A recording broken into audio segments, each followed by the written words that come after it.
Sir के बाद अपन हो नक्कीच, म्हणजे की राष्ट्रवादीचं जर का बघितलं गेलं तर दोन्ही ठिकाणी संघर्ष हा सुरू आहे. ईडी कार्यालयामध्ये रोहित पवार यांची चौकशी सुरू आहे. जी माहिती आपल्याला समजते त्यानुसार चौथ्या मजल्यावर सुरू आहे चौकशी. 6 अधिकारी ही चौकशी घेत आहे. 28 ते 40 प्रश्नांची प्रश्नावली तयार करण्यात आलेली आहे. बारामती ॲग्रोचे CEO म्हणून खरं तर रोहित पवार यांची ही चौकशी सुरू झाली आहे. पण दुसरीकडे राष्ट्रवादीचाच विधिमंडळामध्ये एक वेगळ्या प्रकारच्या संघर्षाला तोंड दिलं जात आहे. सुप्रियाताई आपल्यासोबत आहेत. खरं तर तुम्ही रोहित पवार, तुम्ही राष्ट्रवादी म्हटलं की आपलं कुटुंब म्हणूनच बघतात, पण आज आपल्या कुटुंबातल्याच कुटुंबातला एकाला इथे यावं लागलं. तुम्ही स्वतः इथे आलात. काय संघर्ष कुठपर्यंत आणि कधी? संघर्ष खरं तर ही आव्हानांची वेळ आहे आणि संघर्षांचा काळ आहे असं म्हणायचं. पण संघर्ष करू. आज खूप इंटरेस्टिंग दिवस आहे आमच्यासाठी. विधान भवनमध्ये जयंतरावांना स्पीकरांनी बोलवलेलं आहे आणि रोहितला इथे ईडीने बोलवले. त्याच्यामुळे मला दोन्ही ठिकाणी आम्ही संघर्ष करतोय आणि ज्या छत्रपतींचं नाव आणि शाहू फुले आंबेडकरांचं नाव घेऊन आम्ही राजकारण समाजकारण करतो त्याची एक मी म्हणेन आयुष्यातलं एक वेगळं पान आज आहे. रस्त्यावरचा संघर्ष तुमचा सुरूच आहे. कार्यकर्ते खूप मोठ्या संख्येने आलेले आहेत. पण कायदेशीर संघर्ष ही सुद्धा एक बाजू असते. खरं असं म्हणतात की आग लागली की धूर निघतोच. मग ज्या प्रकारे केंद्रीय तपास यंत्रणा चौकशी बोलत आहे, म्हणजे त्यामध्ये काहीतरी तर तथ्य असावं असं तुम्हाला वाटत नाही? मला म्हणजे कोणीही आम्हाला बोलवलं, मग स्पीकर ऑफिस असेल किंवा आज इथे ईडीमध्ये असेल, अर्थातच आमची सहकार्याचीच भूमिका राहील. आणि हा डेटा तुमच्याच चॅनलवर दाखवलेला आहे, पार्लमेंटमध्येही ऑफिशियली आलेला आहे की केंद्र सरकारचा डेटा असा सांगतो की 95% केसेस ज्या आईसच्या आहेत, म्हणजे इन्कम टॅक्स, CBI आणि ईडी या सगळ्या विरोधी पक्षावरच्या आहेत, असा सरकारचाच डेटा जो तुमच्याच चॅनलवर पाहिलेला आहे सांगतो. त्याच्यामुळे हा जर सरकारचा डेटा असेल तर अजून मला वाटत नाही मला काही बोलण्याची गरज आहे.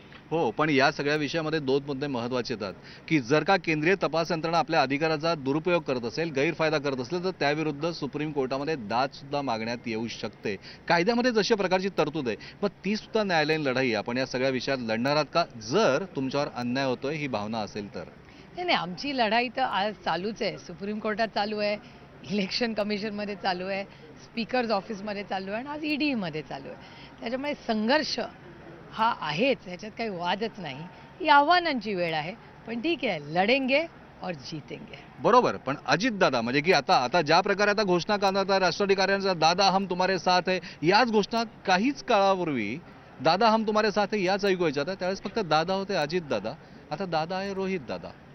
तर मग अजित दादा जे तुमच्या सोबतच होते ते सुद्धा आज तुमच्या सोबत नाहीये, ज्याच्यामुळे विधिमंडळामध्ये चौकशी सुरू आहे. याला कारणीभूत तुम्ही काय म्हणाल मग? अजितदादांची मानसिकता का परत अजून कोणती वृत्ती? महाराष्ट्राचे मुख्यमंत्री म्हणतात एक अदृश्य शक्ती हा देश चालवते आणि महाराष्ट्र चालवते.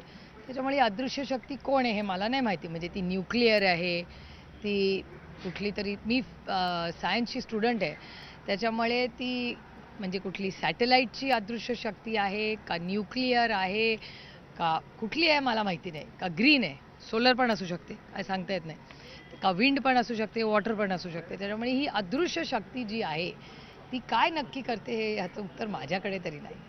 तुम्ही एक सहज शब्दामध्ये संवाद साधतात, म्हणजे खरं तर ही एक वेगळी कला आहे किंवा आत्मीयता सुद्धा प्रत्येक सर्वसामान्याला तुमच्याबद्दल वाटत असते, एवढं मात्र निश्चित. पण विधिमंडळ चौकशीमध्ये जितेंद्र आव्हाड यांनी काल एक मुद्दा स्पष्ट केला की त्या कागदपत्र गहाळ झाले, आधी चोरी गेले म्हणाले, नंतर गहाळ झाले म्हणाले. चोरी नाही म्हणाले, तो नंतर त्यांनी बदलला. पण जर ते गहाळ झाले तर मग त्याविरुद्ध आपण काही तक्रार दाखल केली आहे? आमचं सगळं पेपरवर्क चाललंय आणि आम्ही फक्त ते सगळं रोज चॅनल्सवर सांगत नाही, पण इलेक्शन कमिशनकडे आणि स्पीकरकडे आम्ही आमचे सगळे कागदपत्र दिलेले आहेत आणि सगळ्याच गोष्टी काही चॅनलवर सांगायच्या नसतात. त्याच्यामुळे त्या सगळ्या आमच्या लिगलची जी लढाई चाललेली आहे त्याच्यात आम्ही सगळं खरं ते आणि स्पष्ट ते सांगितलेलं आहे. शरद पवार साहेब सुद्धा आज राष्ट्रवादी कार्यालयात रोहित पवार यांच्या चौकशी दरम्यान तुम्ही स्वतः इथे सोडायला आला. पवार साहेब खरोखर दिवसभर इथे थांबणार आहे का तुम्ही? नाही, मी तर थांबणारच आहे. अर्थातच मी इथेही थांबणार आहे आणि थोडंसं इथलं आवरून मी परत स्पीकरकडे इथे जे हिअरिंग चाललं आहे विधानभवनला तिथेही जाईन, परत इथे येईन. त्याच्यामुळे माझी आज इथून विधानभवन आणि विधानभवन टू इथे असे मी दोन्ही जागेवर असणार आहे, प्रयत्न करणारे दोन्ही ठिकाणी राहायचा. पण अर्थातच आपले लोक, म्हणजे मला आज इथे आल्यानंतर भुजबळ साहेबांचं कुटुंब, राऊत साहेबांचं कुटुंब, नवाबभाईंचं कुटुंब, देशमुख साहेबांचं कुटुंब, ह्या सगळे संघर्ष मी फार जवळून पाहिलेले आहेत. म्हणजे आज मला शेफालीची आवर्जून आठवण येते, कारण का शेफालीची आणि तिच्या मुलांची अश्रू, भुजबळ साहेबांची जी सून आहे तिचे अश्रू मी फार जवळून पाहिलेले आहेत. त्याच्यामुळे काय वेदना एखाद्या त्या माऊलीला, घरातला कर्ता पुरुष जेव्हा ईडी CBIमध्ये जातो तेव्हा तिचं दुःख काय असतं हे एक महिलाच समजू शकेल.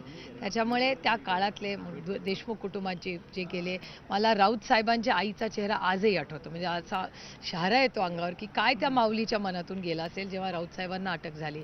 नवाबभाईंच्या मुली ज्या पद्धतीने ढसाढसा रडल्या होत्या ते मला अजूनही असं वाटतं की बापरे, काय तो संघर्ष त्यांची लेखी सुनानी, म्हणजे या प्रत्येक घरातल्या, भुजबळ साहेबांचं कुटुंब असेल किंवा राऊत साहेबांचं असेल, देशमुख साहेबांचं असेल, नवाबभाईंचं असेल, या सगळ्या घरातल्या ज्या महिला ज्या संघर्षातून गेल्यात, ज्या अडचणीतून गेल्यात, त्या अश्रू मी अजूनही विसरलेले नाही आणि कधी आयुष्यात विसरणार नाही. एक अखेरचा प्रश्न, ही संघर्ष यात्रा कुठपर्यंत चालणार? सत्यापर्यंत. ही संघर्ष यात्रा, हो, आम्ही छत्रपतींचं नाव घेऊन समाजकारण, राजकारण करतो. आम्ही शाहू फुले आंबेडकरांचा विचार घेऊन पुढे चाललो.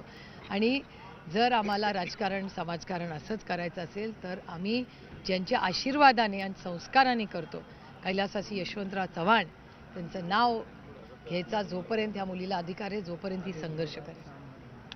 सत्य आणि संघर्ष, नेमकं सत्य काय हा प्रश्न अनुत्तरित असतो. जे प्रत्येकाला वाटतं तेच त्याचं सत्य असतं, पण संघर्ष यात्रा ही अखेरपर्यंत चालणार. सुप्रिया सुळे यांची बोलकी प्रतिक्रिया.